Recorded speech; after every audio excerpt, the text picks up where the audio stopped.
Hello students, good morning. Once again I welcome you in class 7 English.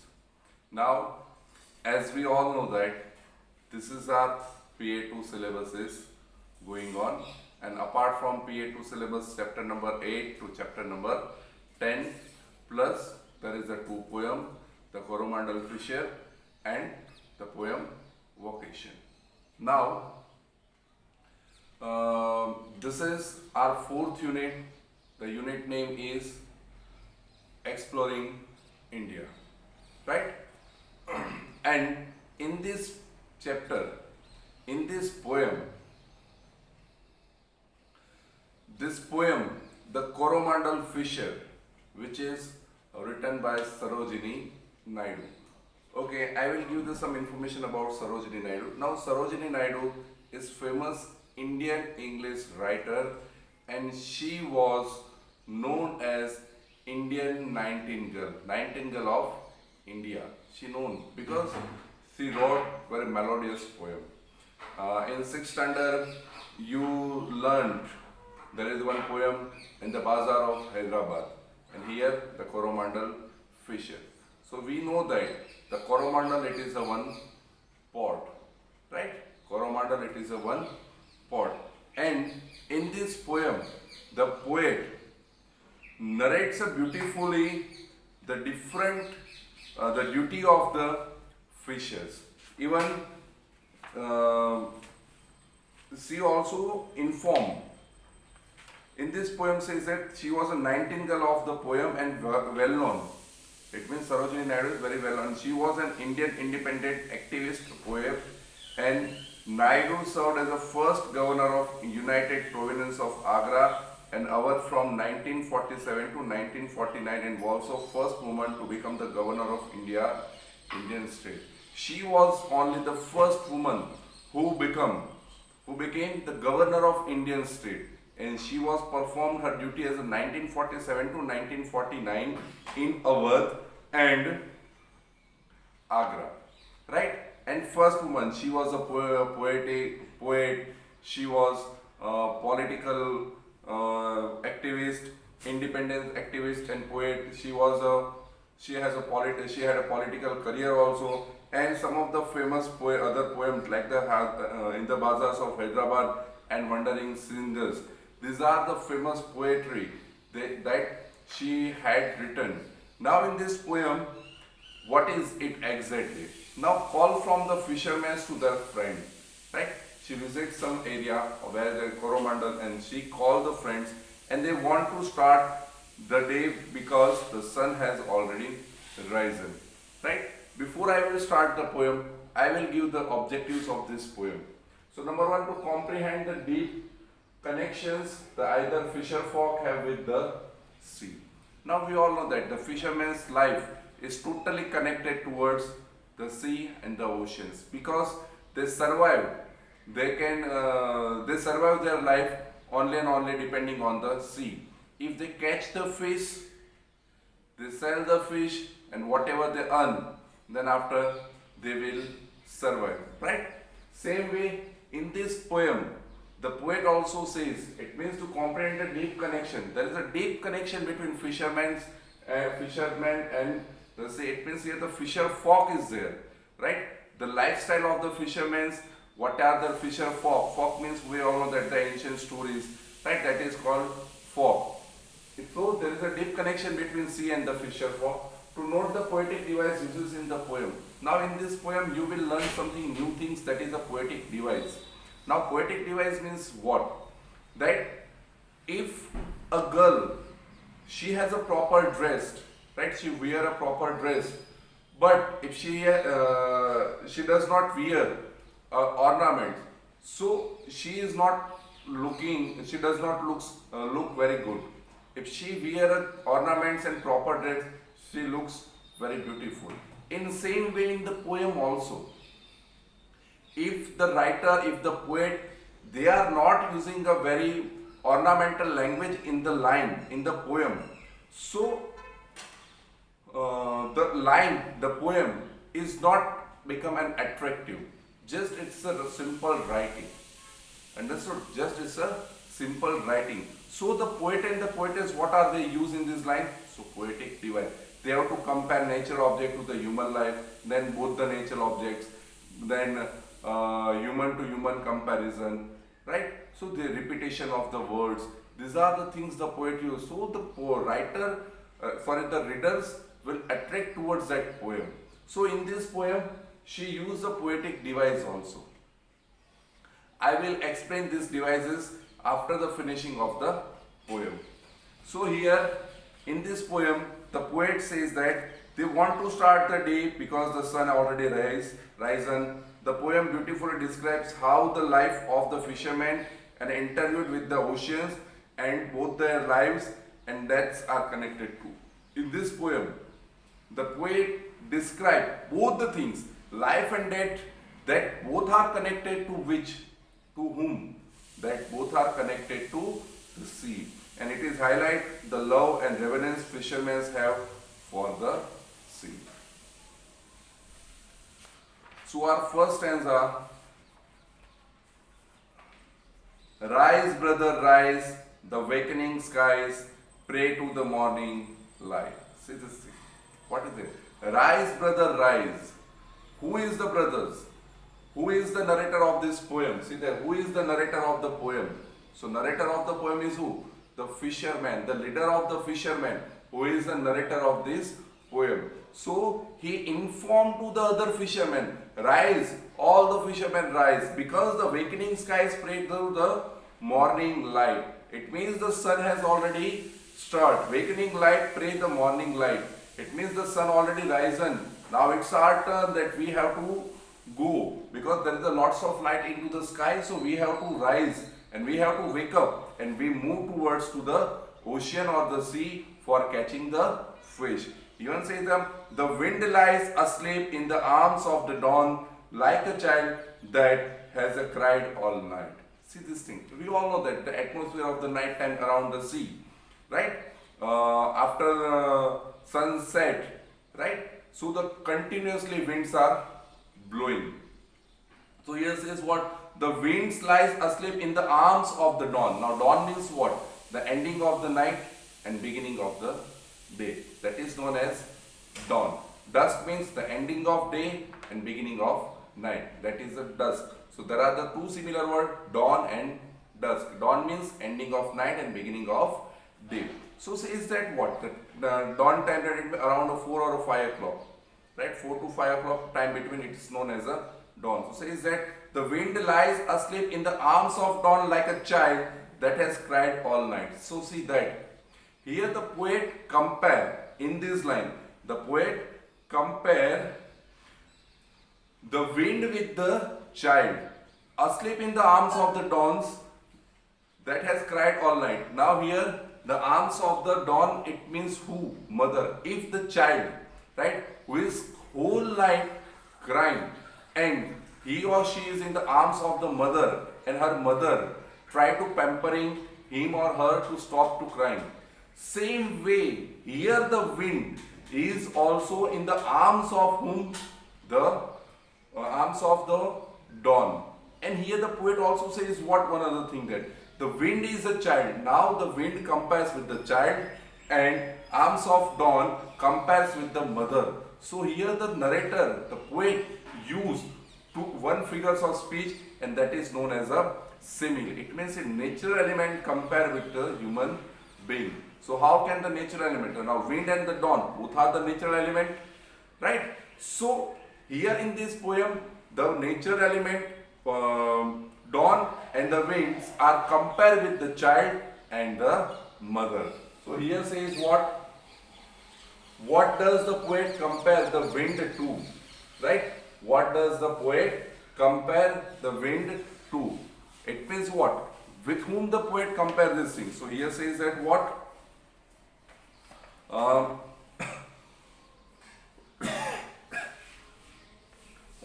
So he said to a sleeping child that has cried all night, because the wind is continuously blowing. So it means it is a cry of the child.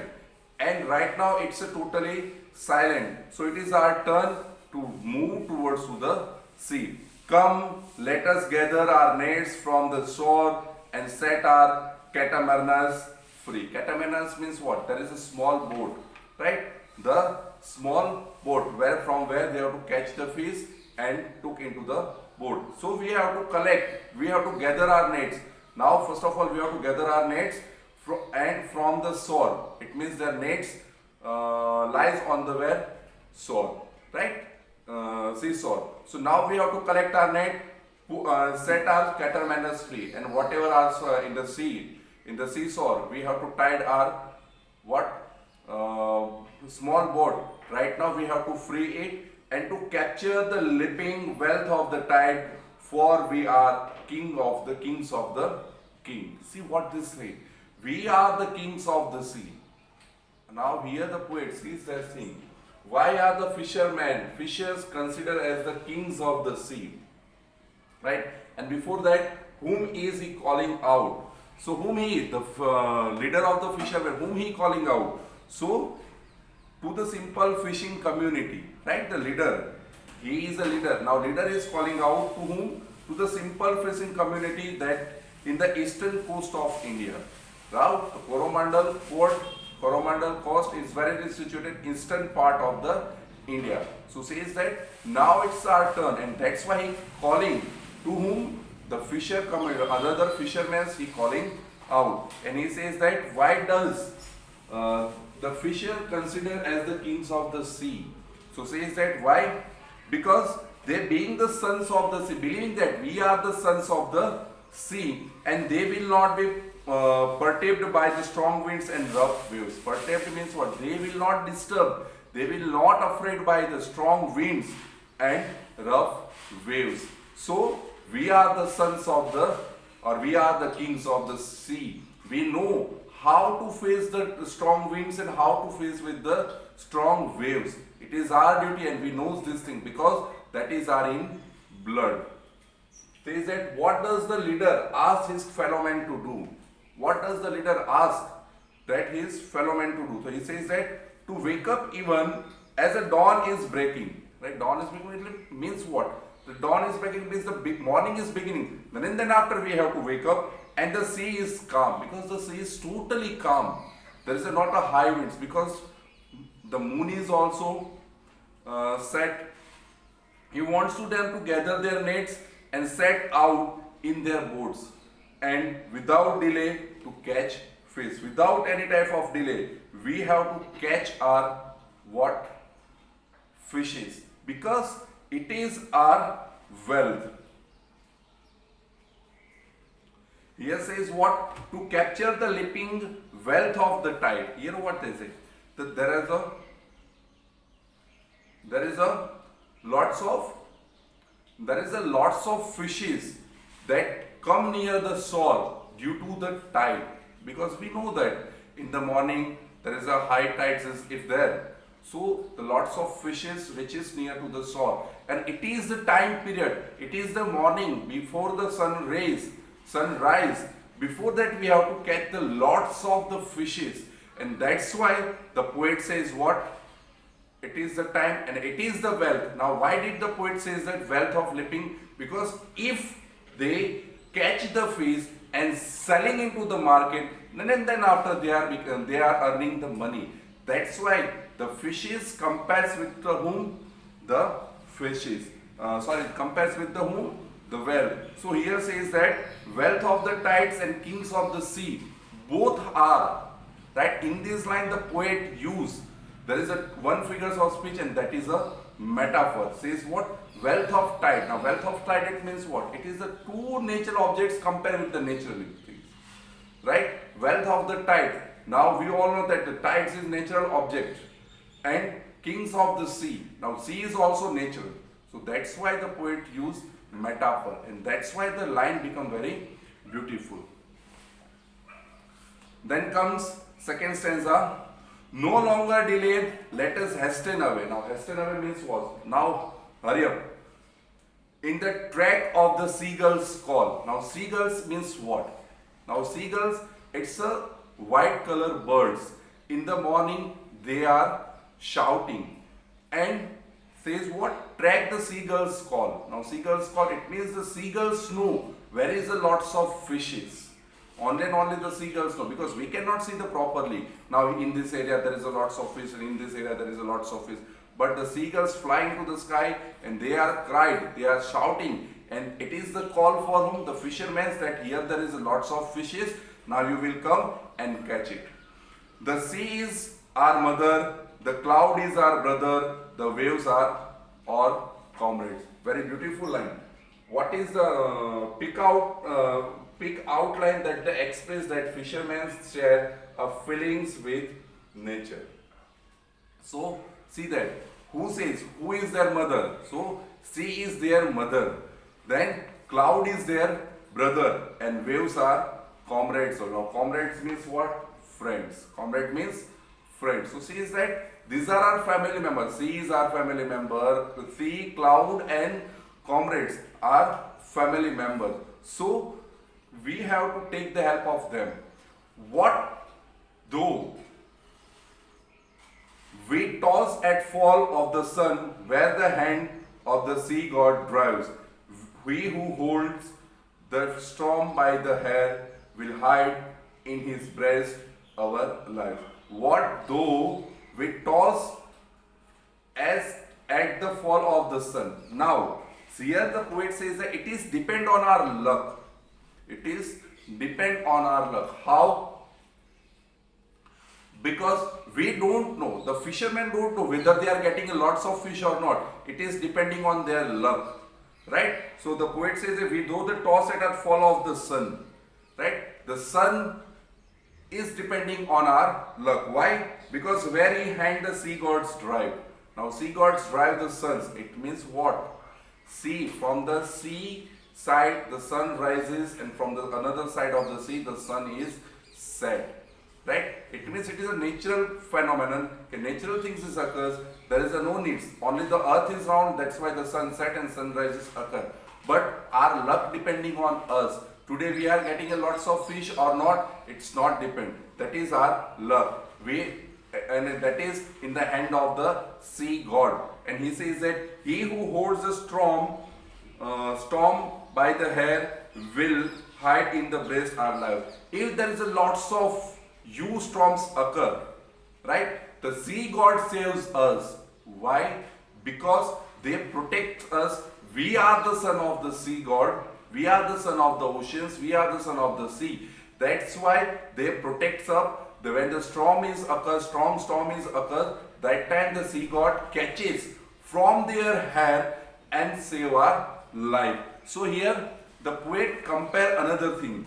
He says what personification that you are in. There is a personification. The arms of the dawn, the wind is our mother, the cloud is our brother. So here in this line the poet compares a personification, because these all are natural things compares with the person. That's why it is a personification. And also another questions are there. See that what does the poet compares to the wind to? As I told you that it's compares with the what? A crying child. Then what kind of the image is built up here? In this poem, what kind of the image is built up here? So says that a child sleeping peacefully in the arms of the mother or arms of the dawn. And what does the poet call the leader and all the fisher folk? See that what does, sorry I have one word missing. What does the poet call the leader and all the fisher folks? So they are compared as the kings of the sea. And why do the fishers hasten away towards the cry of the seagulls?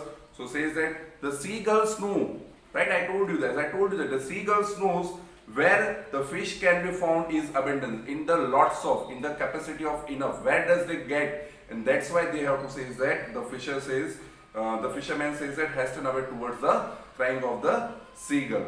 And why is the leader confident of their safety? So says that because the god of the sea, who control of them, control the storm, will hide them from danger. Right? Control the storm and they will hide from the danger. So students, these are the two stanza. Says a sweet is said of the coconut glad. Now here the coconut spelling is different. See the C-O-C-O-A-N-U-T, and according to us C-O-C-O-N-U-T. Right? So coconut, it is an old fashioned word. So that's why he says that coconut glad, very when the smell of the shade of the coconut they have to listen, they have to smell it. It is a very beautiful smell. And the scan of the mango grove. Now mango grove means a small group of trees. So it is the very smells also is there. And sweet are the sands at the full of the moon with the sound of the voices will love. But sweeter, oh brother, the kiss of spray and the dance of winds, poems, glee, row brothers, row to the edge of the verge where the low sky meets to the sea. So here the poet compares very beautifully the different kinds, and he says that what? Says that the seashore is attractive with the what? Coconut and mango groves. Mango groves, the group of the trees, and wide stretches of the sand on moonlight night. Right? There is a wide stretches on when the moonlight falls, moon rays falls on the sand, and it is a wide stretches, and that is very attractive. However, it is not as attractive. It is attractive, but it is not as attractive as the spray of the foam. Spray and foam. Now, spray and foam means what? When the waves are blowing, waves are comes towards the shore, waves thrown into the boats, and that time the glee, the foam occurs, right? And the small bubbles when they have to the sprinkles of the waters of the waves on their face, and the smells of there, that is not as much as like the it is a very beautiful, and it is not like mango and the coconut which splashes on them, they sail on the sea. Which time they have to fill these things, right? They are sailing into the sea. It means they like the smells of the spray, the smells of the foam, right? They like this thing. They like mango and coconut tree smell, but not as like as to the spray of the foam and the sea water. And he says that, he also says, he asks them to row to the horizon. Horizon means what? Where the word is a feeling of the great happiness, right? When they have to see this thing, foam and water, it is happiness. And verge means horizon. Verge means horizon. It means horizon means what? Where the sea and the sky meet to each other. It is an imaginative line. That is known as horizon, and it is once again these words we have to learn. That is in chapter 4, the spirit of the youth.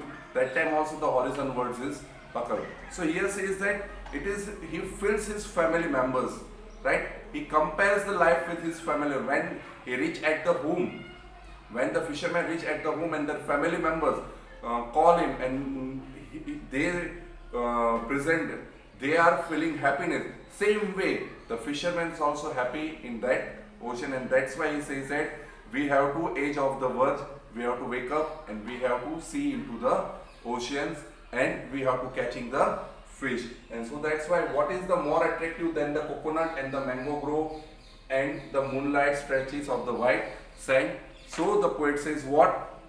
The spray and the foam which splashes on them as they sail on the sea. This is the more attractive of this line. And here the poet also says that there are unusual expression like keys of the spray. Now keys of the spray means what? Right? The water bubbles, the sprinkle of the waters, they touch their body, and it is a keys of the spray. Dance of the wind, foam glow, foam's glee, right? Dance of the wind, wild foams. Now wild foams means what? It is with the help of in the sea waves, the glees, the foams are also, the small bubbles also go towards where? The seashore. In between there is what? The boat. So it touches also. That's why the poet says it's a dance of the glee, and the low sky meets with the sea. It means horizon. A very unusual expression in this poem.